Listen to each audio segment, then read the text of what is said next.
कई भूषणावाप्तिर जाता वहान संशयः। बंदूक पुष्प, कौन सा वाला बंदूक पुष्प? वो वाली बंदूक नहीं। बंदूक कौन सी? ये बंदूक को कहते हैं हिंदी में 9 बजिया। 9 बजिया पर बहुत सुंदर सुंदर पुष्प होते हैं और घड़ी लगा के देख लेना, सही 9 बजे खिल जाते हैं। अपने टाइम के इतने पक्के हैं कि 9 बजे खिल जाते हैं, इसलिए उनका एक नाम हो गया 9 बजिया। तो 9 बजिया के पुष्प भी भगवान पर चढ़ते हैं। हम पहले ये सोचते थे कि ये पुष्प भोले बाबा पर नहीं चढ़ते, लेकिन जब हमने पढ़ा तब हमें पता चला कि ये पुष्प भी भोले बाबा पर चढ़ता है। और जो 9 बजिया के पुष्प भगवान को चढ़ाता है उसके पास स्वर्ण की कमी नहीं रहती, सोने की कमी नहीं रहती। जो महिलाएं चढ़ाती हैं उन पर आभूषणों की कमी नहीं रहती, जो पुरुष चढ़ाते हैं उन पर भी आभूषणों की कमी नहीं रहती, ऐसा शास्त्र में लिखा है। और कहा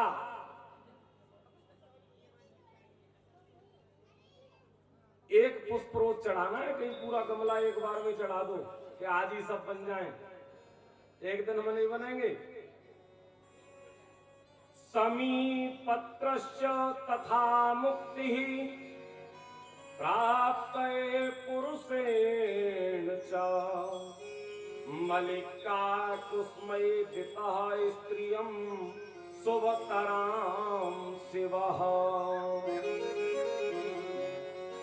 समीपत्र, समीपत्र जानते हैं? समी का एक पेड़ होता है जिसे देहात में छोकरा का पेड़ कहते हैं।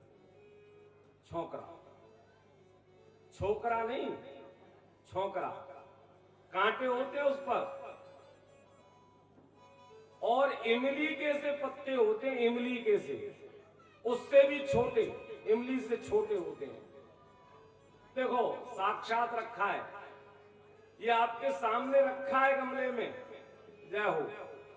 तो ऐसा जो समीपत्र है, इस समीपत्र से प्राणी मुक्ति को पाता है।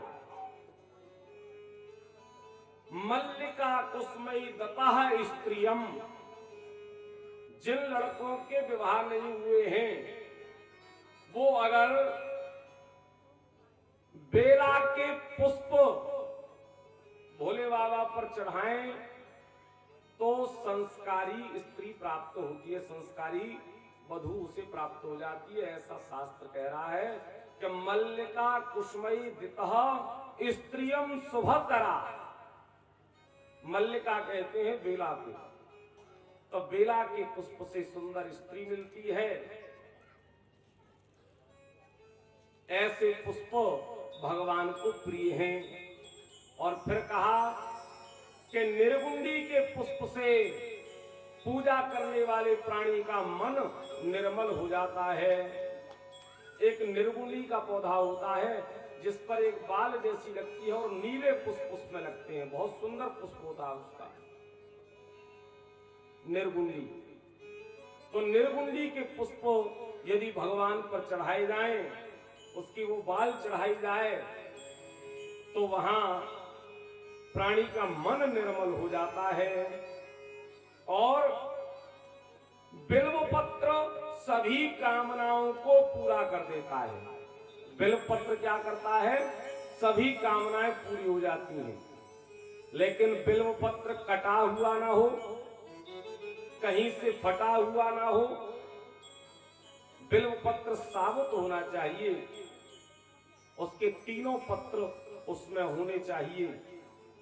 अगर बिल्व पत्र कोई चढ़ाता है तो बिल्व पत्र से सभी कामनाएं पूरी हो जाती हैं।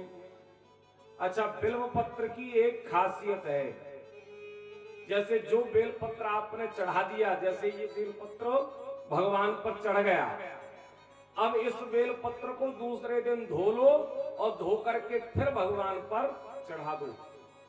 रोज नया अगर नहीं है तो उसकी कोई चिंता मत करो। ये बिल्व पत्र